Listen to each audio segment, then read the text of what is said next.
Bon ok, aujourd'hui je suis chez Saint-Maur Moto à Saint-Maur dans le 94, pas pour essayer un Piaggio, pas pour essayer une Vespa ni une Aprilia, même s'il y a des très beaux modèles en magasin. Petit RS 660 là-bas me fait clairement de l'œil, mais pour essayer une moto Guzzi en la personne de ce Stelvio tout nouveau, tout beau. Il est étincelant et rutilant. Je vais bientôt partir avec, pas trop vite quand même. Avant on va faire la fiche technique. À l'avant on a une jante de 19 pouces à rayon périmétrique avec un Michelin Naki Adventure en 120 de large, deux disques de 320 mm de diamètre avec un étrier Brembo 4 pistons sur une fourche inversée qui est réglable sur un seul tube. On a 21 litres d'essence pour alimenter ce magnifique V-twin à 90 degrés en position longitudinale. Il est superbe ce moteur, j'adore parce qu'on voit tous les éléments. On voit le démarreur, l'alternateur, c'est limpide. Ce serait une très bonne école pour apprendre comment fonctionne un moteur thermique. Je digresse, on continue. La puissance elle est de 115 chevaux à 8800 tours. On a 10,4 mètres-kg de couple à 6750 tours. Pour donner une idée, 115 chevaux c'est 35 chevaux de plus que la V85 TT. Voilà, ça pose les bases. On a une boîte 6, une transmission au parc ardent. Comme ça, Jean-Gérard est content. On a une vraie routière, parce que s'il n'y a pas de cardan, c'est pas une vraie routière. Bref, une selle qu'on trouve à 830 mm de haut. À l'arrière, une jante de 17 pouces, un pneu de 170 de large et un disque de 298 mm de diamètre et un étrier de piston. Le disque, il est énorme, hein, on le voit ici, mais sur cette jante de 17 pouces et dans cet ensemble, il fait presque normal de taille. L'ensemble pèse 246 kg, ce qui est assez voisin également avec le poids de la V85. On y va, on y va. Avant d'oublier, cette machine de base, elle coûte 16 500 €, ce qui peut paraître beaucoup. On va voir si c'est justifié. Pour l'instant, je ne me prononce pas. Pas besoin d'attendre la fin de l'animation du TFT de 5 pouces pour démarrer. Et ce moteur, évidemment, hein, comme sur toutes les autres Guzzi, il se met pas en route, il s'éveille. C'est pas pareil. Il s'éveille, il vit, il est super présent et c'est un délice franchement à conduire. On sait déjà qu'on va passer un bon moment à son guidon. C'est un moteur vraiment qui fait passer quelque chose et il est un petit peu plus remarquable d'un point de vue sonore que d'autres machines, mais ça fait partie du décor. On a vraiment une ambiance sonore super plaisante, pas dans l'excès, c'est comme ça, hein, la mécanique est ce qu'elle est. Et en plus, quand on baisse les yeux, on voit les culasses dépasser et c'est vraiment charmant. J'aime beaucoup. Elle dépasse quand même, hein, malgré la largeur du réservoir de 21 litres, ce qui est tout à fait adapté à la mission de ce Maxi Trail. 21 litres, c'est presque un minimum. TFT de 5 pouces, on a un écran brillant mais qui reste lisible. Ici j'ai le soleil dans le dos et pourtant j'arrive parfaitement à lire les informations qui sont dispensées avec un contraste tout à fait saisissant.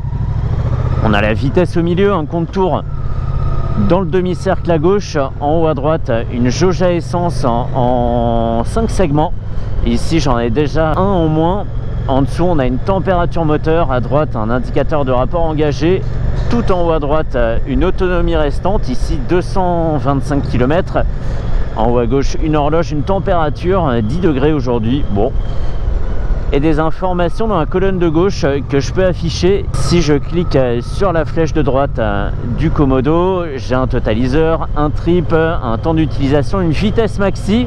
Il y a quelqu'un qui a bien essoré la poignée, une vitesse moyenne et une conso moyenne. Une moto qui se prend en main hyper facilement. J'avais beaucoup de craintes parce que des motos de ce poids là, finalement on n'en voit pas tant que ça. L'ensemble moteur boîte est suffisamment bas dans le cadre. On a un centre de gravité qui est très bien placé et qui aide grandement au débéquillage de la machine et à sa manipulation au ralenti.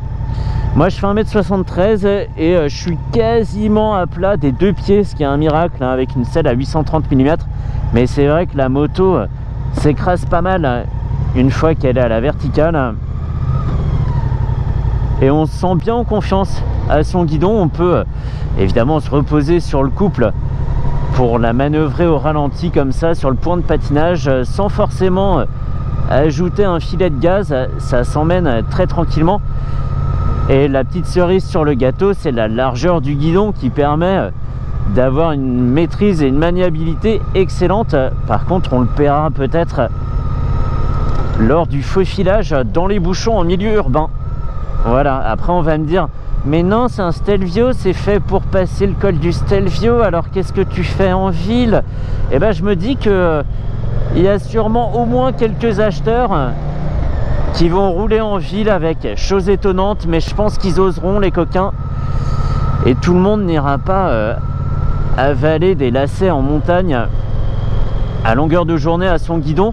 Elle peut le faire, hein, ça j'en doute pas évidemment, mais bon, moi je vis pas au pied d'une montagne, on est en région parisienne, et vu le nombre de V85 TT qu'on croise ici, je pense que c'est tout à fait pertinent de l'essayer ici aussi.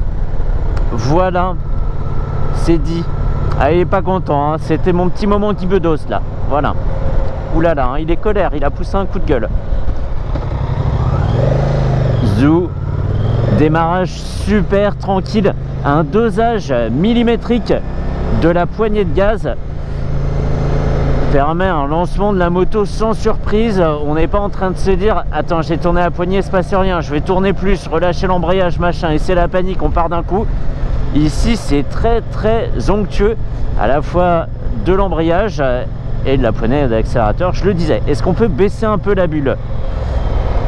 On peut le faire, elle est électrique. Oh punaise, je sens beaucoup plus le vent. Remonte un peu, merci.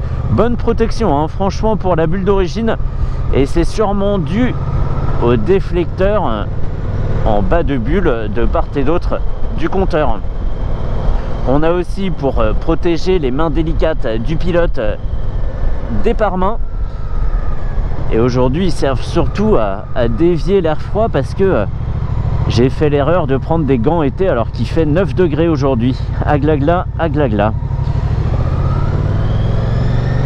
Et en parlant de gants, mon partenaire FM Assurance, qui sponsorise cette vidéo, offre tout un tas de garanties quand on assure sa moto chez eux, dont la très intéressante garantie qui consiste dans le remboursement à leur valeur à neuf du casque et des gants pendant 3 ans. Pendant 3 ans, ça veut dire que en cas de sinistre ou de vol, on peut se faire rembourser son casque et ses gants sans qu'un taux de vétusté soit appliqué. Donc c'est hyper intéressant. Même au bout de 2 ans et 11 mois, son casque, on se le fait rembourser à valeur neuve. Et cette machine, si je devais l'assurer avec mon profil, je précise mon profil, en tout risque, je devrais débourser 82 € par mois. Alors après, je précise bien mon profil parce qu'on me dit toujours ah ouais, 82 €. Ah bah dis donc, moi chez Bip, le concurrent, je paye seulement 60 €, hein. Oui, mais il y a beaucoup de choses qui rentrent en jeu, Jean-Denis, donc c'est comme ça. Jean-Denis, c'est le cousin de Jean-Gérard. Il râle, mais pour d'autres choses. Super agréable, hein. C'est une grosse machine, hein. Faut pas s'y tromper, mais on finit par l'oublier parce que on est très à l'aise à son guidon, et je pense pas que ça soit mon expérience qui fasse ça. C'est que c'est une machine qui s'emmène tranquille. Et ici j'ai pas, je suis au neutre, hein, elle s'emmène vraiment au ralenti. Je vais la laisser mourir ici, tranquille. Et ça se fait tranquille, la direction est légère. On a presque l'impression d'avoir un pneu de 90 à l'avant, tellement ça s'emmène sur vraiment une touchette du guidon. On est hyper léger. Je pense qu'un bébé de 2 ans pourrait conduire cette machine, au moins servir à tourner le guidon. Ah bah oui, attends, on va pas faire le passager sans participer quand même. Allez.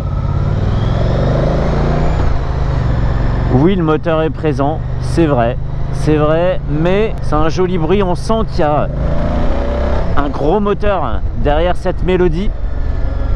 Et c'est plaisant, et je le disais, on n'est pas dans l'excès non plus, on n'a pas un échappement qui gueule tout ce qu'il peut. C'est fou comme elle est légère. Où va-t-il?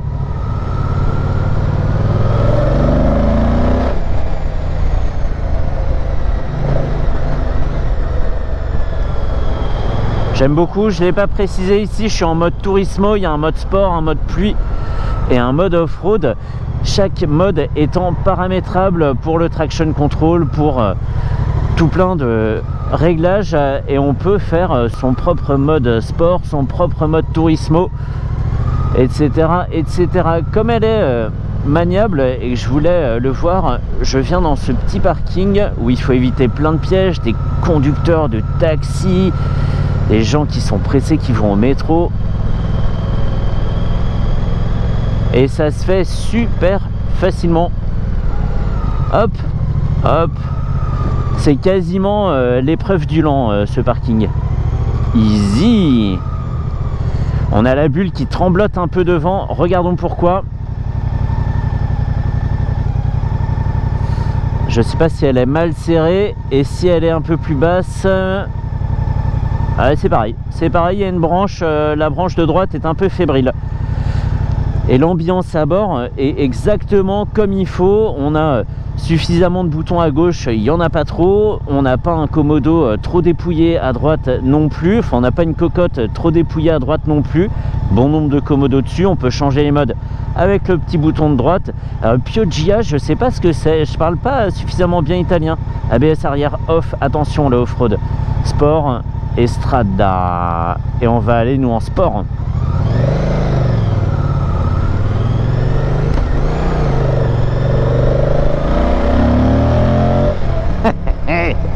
Ah, la réponse à la poignée est plus du tout la même là.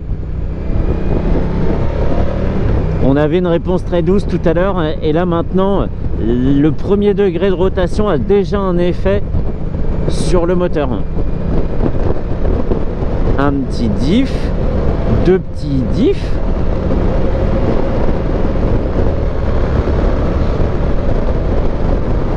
On est bien protégé. Je vais quand même regarder si la bulle, quand elle est très en hauteur, protège bien, ou est-ce qu'en la descendant on n'est pas mieux. Là non, tout en bas c'est pas bon. Ouais, là c'est presque pas mal hein. Ouais, je suis pas tout à fait en haut et c'est bien. Ok. L'amortissement est bon hein. Pour une moto de ce poids là, on a une machine qui s'écrase pas sur les dépressions de la route. C'est excellent, on n'a pas le ventre de la moto qui risque de toucher par terre parce qu'on a 246 kg à garder en l'air. Et c'est super bien fait, c'est pas non plus trop ferme, c'est pas tape-cul, ça fonctionne exactement comme ça devrait fonctionner. Et avec ce couple à disposition et à foison, j'ai envie de dire, on a quasiment l'impression de conduire une boîte auto en fait. Pas besoin de tricoter de la boîte, on peut se laisser retomber en régime comme ça sans tomber un rapport et la moto repart. C'est franchement d'un confort incroyable. Autant le mettre à profit hein, ce gros V-Twin. Il y a un régulateur de vitesse, hein, je ne l'ai pas dit, je ne vais pas l'enclencher. Déjà parce que je ne sais jamais trop comment on fait. C'est un coup de languette à gauche. Non, ça c'est... Non, traction control. Oui, bah je sais, oui. Merci. Non, il ne fait plus sortir de là. Ok. Bon, c'est pas très grave. Là, je suis en 6ème à 2500 tours à 65 km/h. La machine panique pas. Hein. Elle est d'un calme olympien.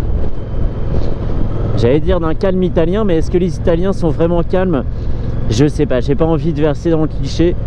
Et je l'ai pas dit non plus, mais on a les phares adaptatifs. Est-ce qu'on se fait une petite accélération quand même? Après ça rallonge pas mal. On va la faire de l'autre côté l'accélération. Bon, il reste la question du prix. Hein. 16 500 €, c'est quand même assez cher payé pour une machine qui en offre finalement pas plus que la concurrence. Il n'y a pas un truc extraordinaire qui se détache. Et en plus de ça, je sais pas si on l'a bien vu, j'ai pas insisté dessus, j'en ai même pas parlé, mais l'avant est très plastique.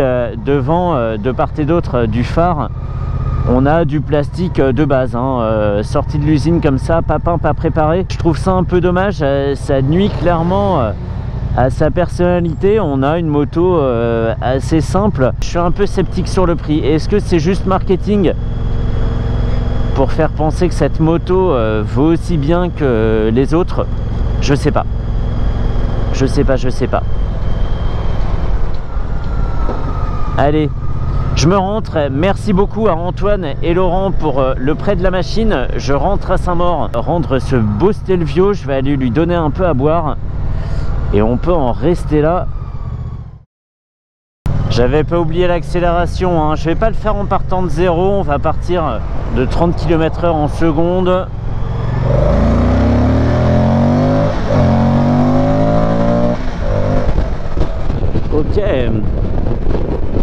Ok.